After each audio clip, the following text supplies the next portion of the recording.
Welcome back to Times of 3 News. Headline today. Polling begins for second phase of J&K Assembly elections.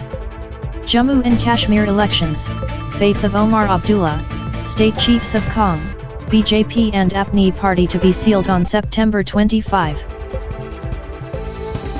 Haryana Polls, PM Modi to hold rally in Sonipat tomorrow.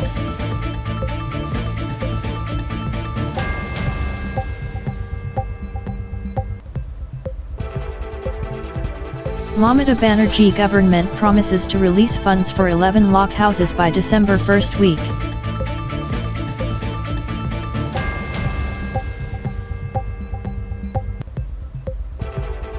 Railways created world record in derailments, Mamata Banerjee.